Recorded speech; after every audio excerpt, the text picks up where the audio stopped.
Bismillahirrahmanirrahim. Pada video kali ini kita akan membahas satu kisah bagaimana Rasulullah SAW memberikan syafaat bagi kita umatnya di akhirat kelak. Ibnu Abbas menuturkan di hari kiamat kelak, sekelompok orang dari umat Nabi Muhammad SAW akan digiring ke atas sirat. Kejadian ini terkait dengan kabar bahwasanya orang yang pertama masuk ke dalam surga selain dari kalangan para nabi, yaitu berasal dari umatnya Nabi Muhammad SAW. Adapun yang paling terakhir dari umat Nabi Muhammad yang masuk surga adalah orang-orang yang sering melupakan ajaran Nabi Muhammad SAW. Terkait pula dengan kabar bahwa pada hari kiamat tersebut Nabi Muhammad SAW bisa melihat dan mengenali umatnya, yakni dari wajah mereka yang berseri-seri dan anggota tubuh mereka yang bersinar cemerlang dikarenakan bekas-bekas wudunya. Dituturkan saat sekelompok umat Nabi Muhammad melintas di atas sirat, beliau mengenali mereka lalu bertanya kepada Jibril, "Wahai Jibril, mengapa umatku itu ditahan di atas sirat?" Belum sempat Jibril menjawab, Allah berseru kepadanya, "Wahai Jibril, sembunyikanlah mereka di lembah-lembah neraka, karena mereka waktu di dunia sering melupakan ajaran Muhammad.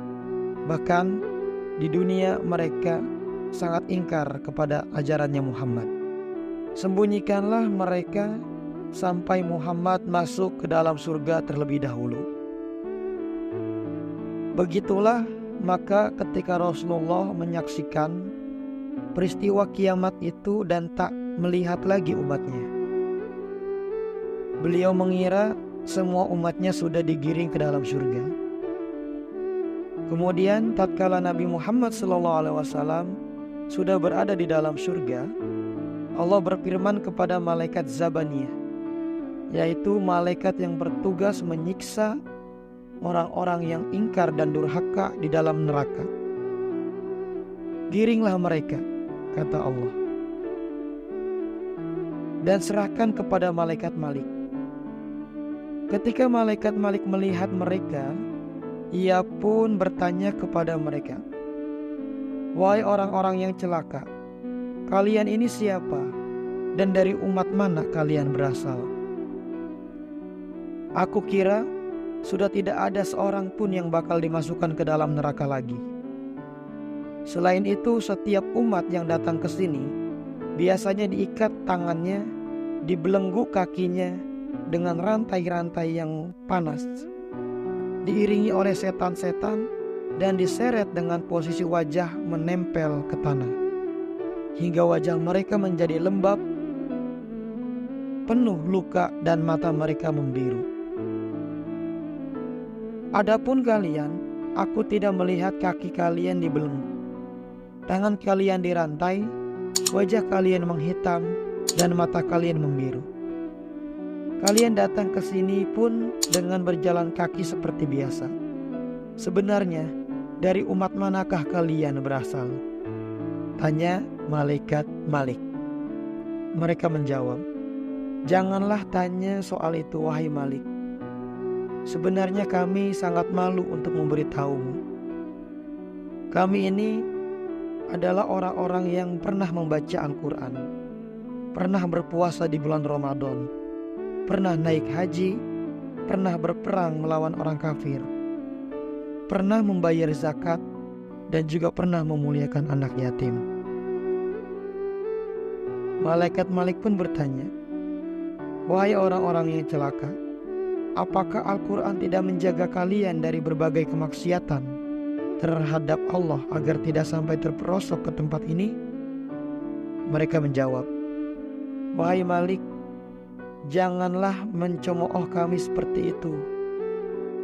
Sebab kami saat ini sudah selamat dari cemoohan Allah dan para malaikatnya.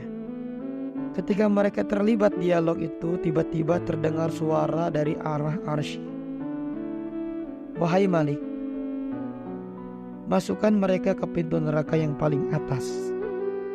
Malaikat Malik pun berkata kepada mereka, wahai orang-orang yang celaka, apakah kalian mendengar seruan tadi dan apakah kalian memahami maksudnya? Tanya malaikat Malik.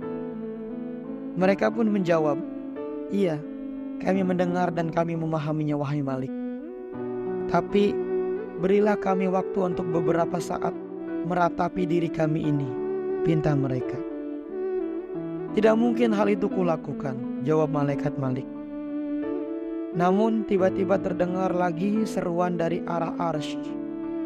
Malik, berilah mereka kesempatan untuk meratapi dan menangisi diri mereka.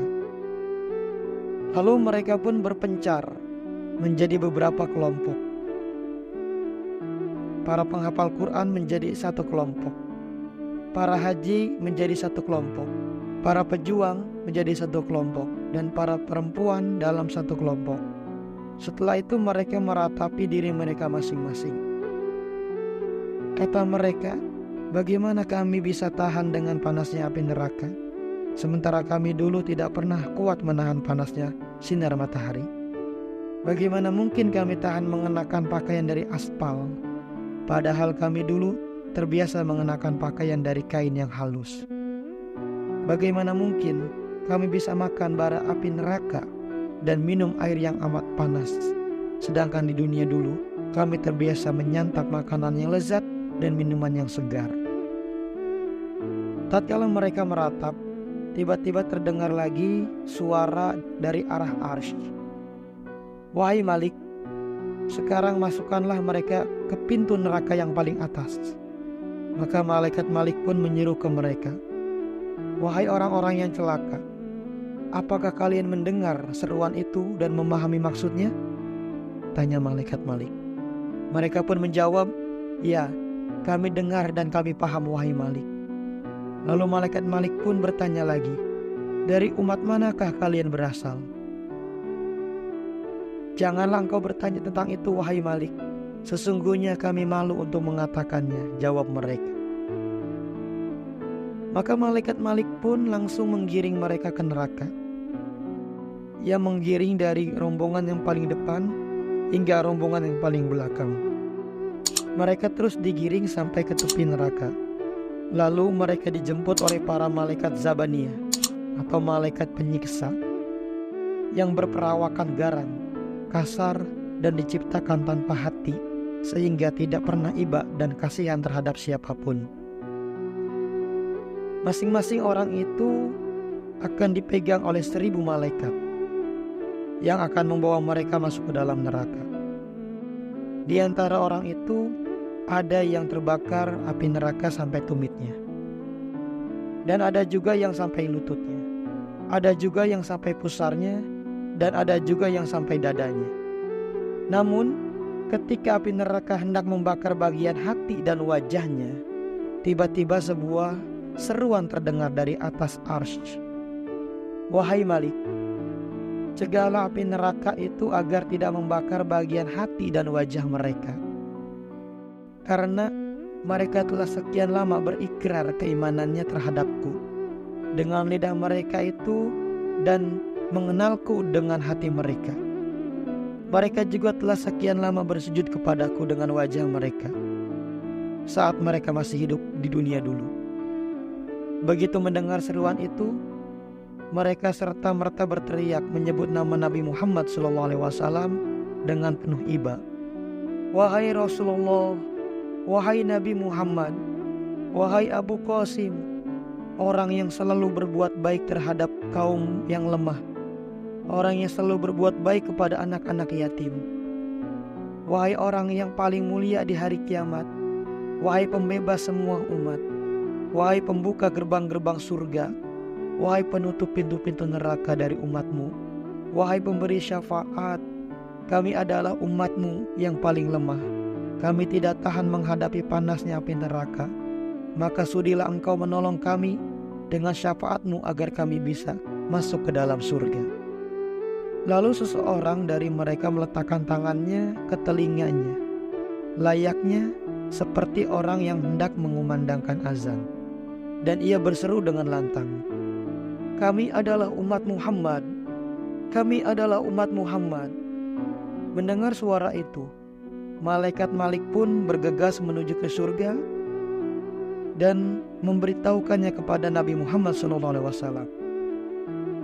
Lantas malaikat Malik pun berkata, "Wahai Muhammad, engkau sedang bersenang-senang di surga, sementara ada sekelompok umatmu yang lemah sedang berteriak-teriak memohon pertolonganmu. Tolonglah mereka, karena mereka adalah orang-orang yang lemah yang tidak kuat lagi akan siksa neraka." Begitu mendengar kabar dari malaikat Malik, Rasulullah pun langsung loncat dari singgasananya, lalu naik ke atas buruk dan berkata, "Cepatlah buruk, cepatlah. Ada umatku yang lemah dan tidak tahan lagi dengan panasnya neraka." Maka buruk pun bergegas mengangkat telapak kakinya, lalu meletakkannya persis di bibir neraka. Di situ Nabi Muhammad mendengar suara lolongan umatnya yang tengah merintih di dalam neraka. Sontak beliau pun menangis dan membuat semua umatnya menangis. Rasulullah SAW berkata, "Wahai Malik, keluarkanlah mereka semua. Mereka adalah umatku." Maka malaikat Malik pun menjawab, "Wahai Muhammad, aku sama sekali tidak memiliki kuasa untuk mengeluarkan mereka selama tidak ada perintah langsung dari Allah." Maka Nabi Muhammad pun bergegas menuju ke bawah arsy.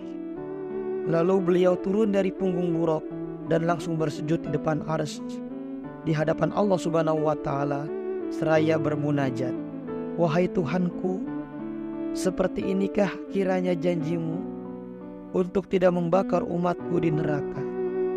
Maka Allah pun menjawab, "Wahai Muhammad, mereka itu telah melupakanmu dan mereka telah mengabaikan ajaranmu saat di dunia dulu. Itulah sebabnya sampai hari ini aku buat mereka juga dilupakan dari syafaatmu.